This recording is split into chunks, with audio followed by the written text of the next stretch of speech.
Minister मौजूद हैं और उन्होंने इम्पॉर्टेंट मीटिंग्स की हैं तुलसी गैबर्ड से, नेशनल सिक्योरिटी एडवाइज़र से, और उन्होंने मुलाकातें की हैं एलन मस्क से और डोनाल्ड ट्रंप से भी वो मिल रहे हैं। निहायत ही इम्पोर्टेंट विजिट है, निहायत ही इम्पोर्टेंट डिस्कशन होने जा रही है और जो वार्म वेलकम यूएस ने मोदी साहब का किया उसी से ही पता चलने वाला है कि ये जो विजिट है बहुत ज्यादा धमाकेदार होने वाला है। इंडियन कल्चर की बात करें तो हर तरफ इंडियन कल्चर हमें लहराता हुआ नजर आया। डोनाल्ड ट्रंप करने जा रहे हैं, कह रहे हैं कि रेसिप्रोकल जो टैरिफ्स हैं उनकी बात हो रही है।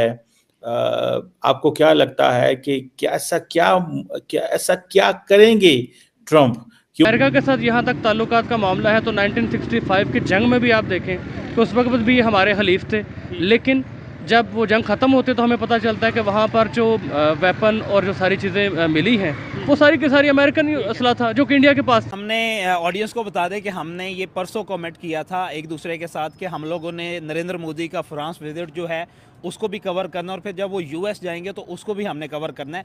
कल हमने फ्रांस पे बात की थी, आज हम यूनाइटेड स्टेट पे, क्योंकि फील हो चुके हैं लोग। यहाँ पे कहते हैं कि अडानी साहब के लिए अगले दिन जो लॉ चेंज किया गया है वो अडानी साहब को ब्रेक देने के लिए किया गया और इसमें किसी हद तक देखा जाए तो वो मुबालगा राय भी नहीं है उसमें। जो अगले दिन लॉ चेंज किया गया है, जो एशिया की इकानमी पैरालाइज हुई थी ना, तो उनके पास जहाजों में तेल डालने के लिए पैसे नहीं थे। वो अपने मुल्क के साथ मुखलस है, यूएस इंडियन वाले। अच्छा। इंडियन वाले आप यहाँ देखें कि यहाँ पे दुनिया की हर चीज आगे बिकती है, इंडिया में आप कोई चीज जाके बेच के दिखाएं। इससे बेहतरीन इतनी पॉजिटिव एनर्जी और जो आज मोदी साहब ने स्पीच डिलीवर की है इंडियन डायस्पोरा के सामने, ट्रम्प के सामने, मैं कहती हूँ इससे बेहतरीन मैं कहती हूँ कि इंडिया की रिप्रेजेंटेशन कहीं हो ही नहीं सकती।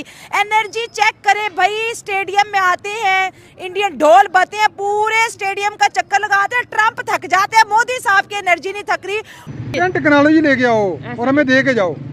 और हम क्या करते हैं, हम कहते हैं ठीक है यार जो मर्जी। मुझे भी मिनिस्टर मौजूद हैं और उन्होंने इम्पॉर्टेंट मीटिंग्स की हैं तुलसी गैबर्ड से, नेशनल सिक्योरिटी एडवाइज़र से, और उन्होंने मुलाकातें की हैं एलन मस्क से और डोनाल्ड ट्रंप से भी वो मिल रहे हैं।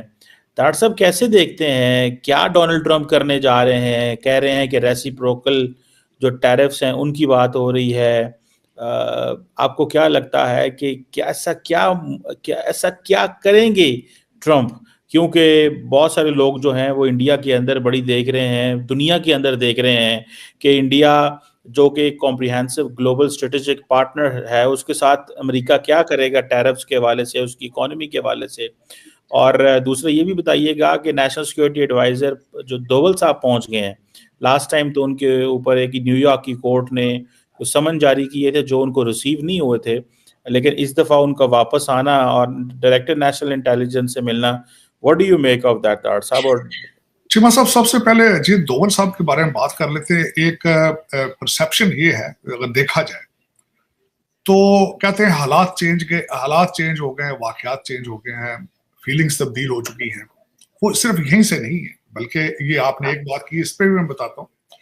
अजीत दोवल साहब जो हैं वो आए और बल्कि तुलसी गैबर्ड के साथ जब मिले तो साथ वो कुर्सी पर बैठे थे, तो उसको मीडिया ने काफी हाईलाइट किया है। और जो तुलसी गैबर्ड हैं वो नेशनल सिक्योरिटी की एडवाइजर है अल्टीमेटली।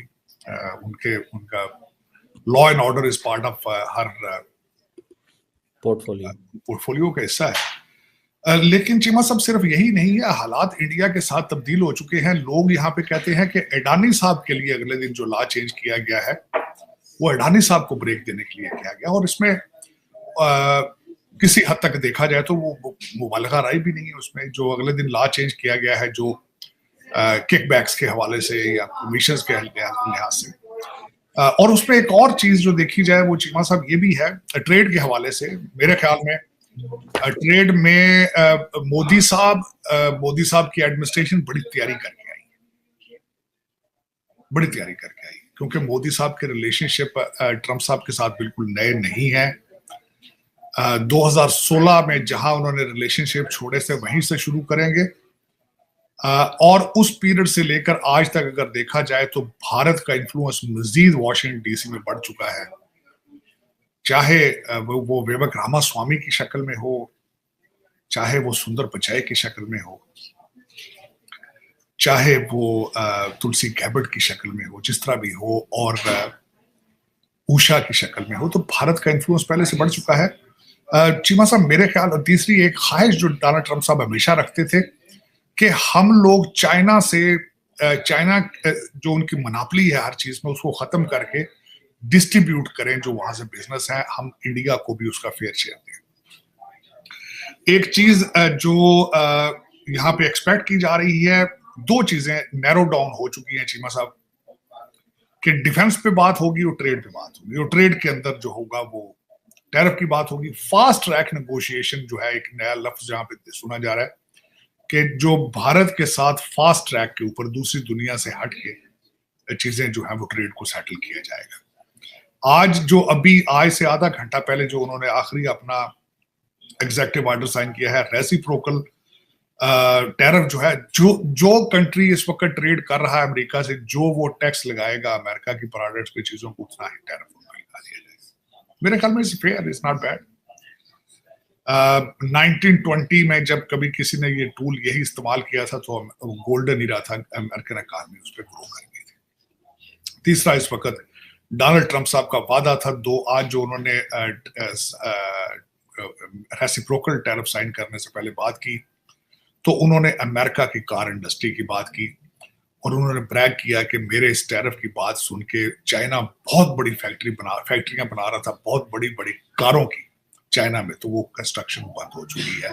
सैटेलाइट से ये देखा गया है कि वो उन फैक्ट्रियों की कंस्ट्रक्शन रुक गई।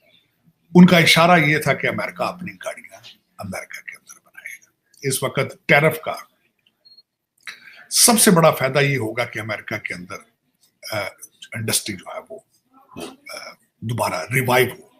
बल्कि डोनाल्ड ट्रंप साहब ने बार बार कहा है कि जो हमारी इंडस्ट्रियां बाहर हैं, जिस तरह अमेरिकन गाड़ियां मैक्सिको और कनाडा में बन रही हैं, वो वापस आके अमेरिका के अंदर मैन्युफैक्चर करें। सो ये आज यहाँ पे हो रहा है। दूसरा, जब डिफेंस के लिहाज से बातें की जाएं तो माजी कुछ और है, हाल कुछ और है फ्यूचर के बारे में।